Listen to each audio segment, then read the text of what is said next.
Hello students, आज हम organometallic compounds के बारे में पढ़ेंगे। ऑर्गेनोमेटेलिक कंपाउंड्स क्या होते हैं ये हम ऑलरेडी स्टडी कर चुके हैं। आज हम ऑर्गेनोलिथियम कंपाउंड्स के बारे में स्टडी करेंगे। ऑर्गेनोलिथियम कंपाउंड्स क्या होते हैं? ऑर्गेनोलिथियम कंपाउंड्स वो होते हैं जहाँ पर ऑर्गेनिक पार्ट लिथियम मेटल के साथ अटैच होता है। अगर हम ऑर्गेनोलिथियम कंपाउंड्स के मेथड्स ऑफ प्रिपरेशन के बारे में बात करें तो there are many ways in which organolithium compounds can be formed. The first method is कि हम लिथियम मेटल का रिएक्शन डायरेक्टली किसी भी एल्काइल हैलाइड से कर देते हैं।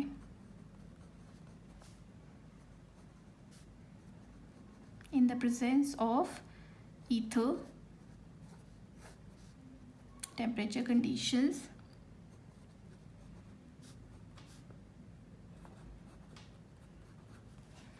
this is organolithium compound which is formed. Second, the most important method is जब हम हेलोजन एक्सचेंज रिएक्शन की हेल्प से डिफरेंट काइंड्स के ऑर्गेनोलिथियम कंपाउंड्स फॉर्म कर सकते हैं। हेलोजन एक्सचेंज रिएक्शंस मतलब यहाँ पे मेटल का हेलोजन के साथ एक्सचेंज होता है, तो we can also call it as metal halogen exchange reaction. For example, पैराडाइब्रोमो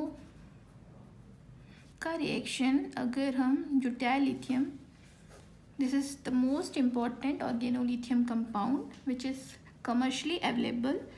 अगर हम ब्यूटाइल लिथियम का रिएक्शन डाइब्रोमो बेंजीन के साथ करते हैं तो यहाँ पर ये दोनों हैलोजेंस का रिएक्शन ब्यूटाइल लिथियम के मेटल के साथ हो जाएगा and organolithium benzene will be formed.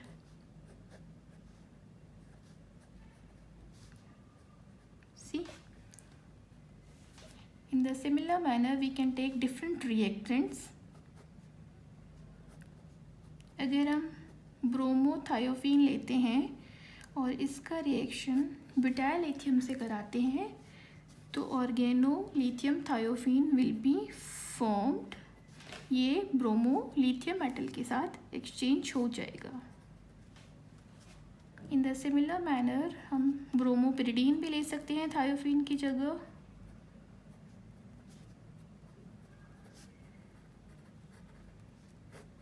In the similar manner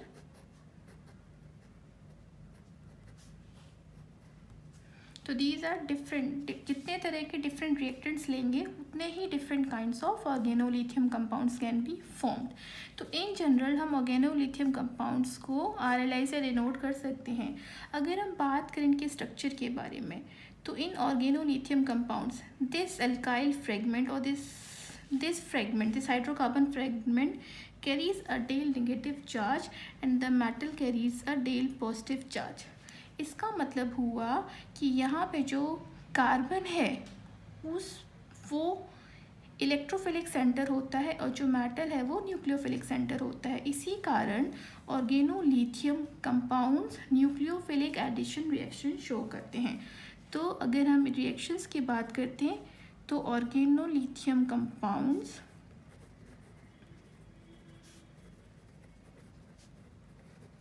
show nucleophilic addition reactions.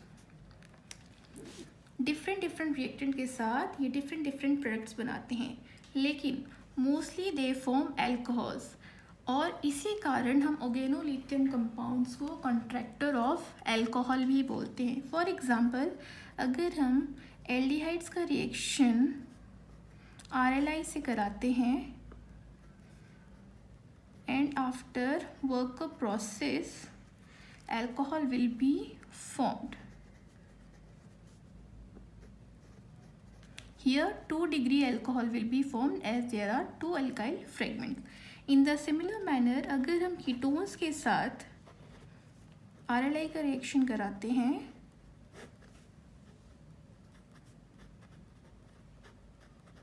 and after worker process, that is this carries a Dale negative charge, this carries a Dale positive charge, this will attack here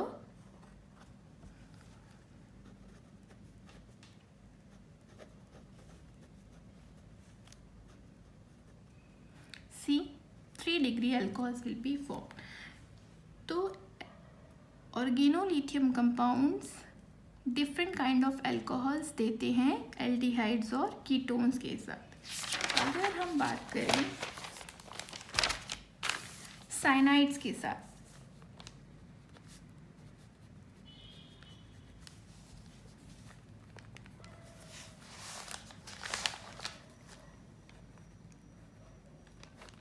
so this carries a Dale negative charge and this carries a Dale positive charge. So this is the electropositive center and this is the nucleophilic center. The movement of electrons, that is जो हमारे इस bond की जो electrons हैं इनका movement carbon से nitrogen की तरफ होगा। दैट मीन्स इस वाले कार्बन पे पॉजिटिव चार्ज आएगा और नाइट्रोजन पे नेगेटिव चार्ज आएगा। तो ये जो हमारा नेगेटिव कार्बन है this will attack at this carbon and the lithium metal will attack at the nitrogen atom.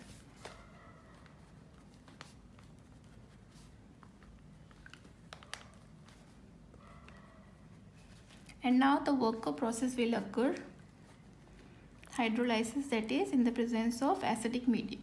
So first of all the proton will attack at the nitrogen atom because it is more electronegative than this carbon atom and is attached to a electropositive metal, that is lithium.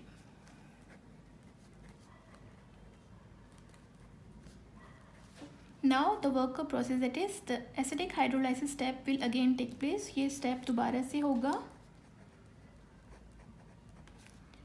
Again ये जो movement है इस electrons का from carbon to nitrogen take place because nitrogen is more electronegative than carbon.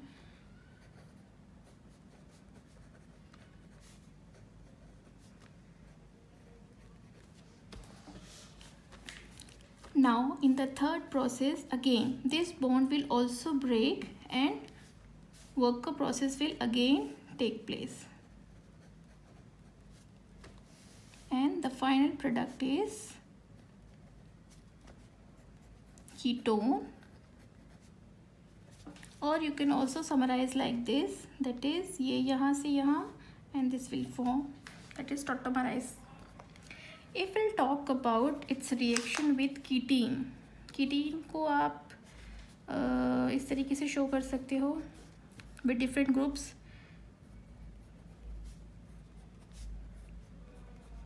This is ketene.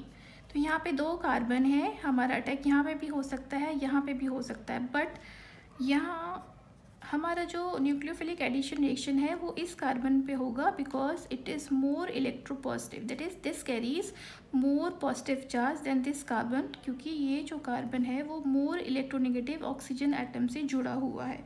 तो electrons का displacement from carbon to oxygen take place होगा। तो in the first step this will attack at this carbon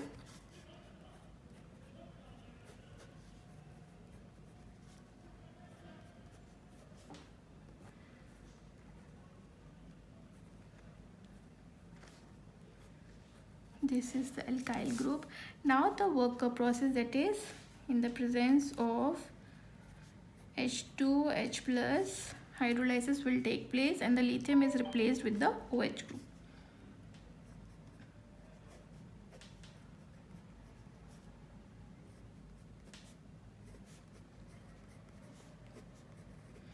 तो initially enolate will be formed. Initially कीटीन के organolithium compound के साथ और worker process के बाद पहले इनोलेट बनेगा जो कि टॉटोमराइज होगा कीटोनिक ग्रुप में। ये H यहाँ आ गया।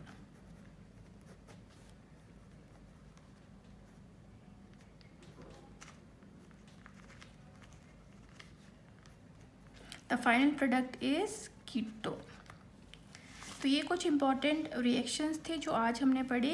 नेक्स्ट लेक्चर में हम कुछ और भी important reactions of organolithium compounds के पढ़ेंगे and will discuss the difference between organo magnesium and organolithium compounds.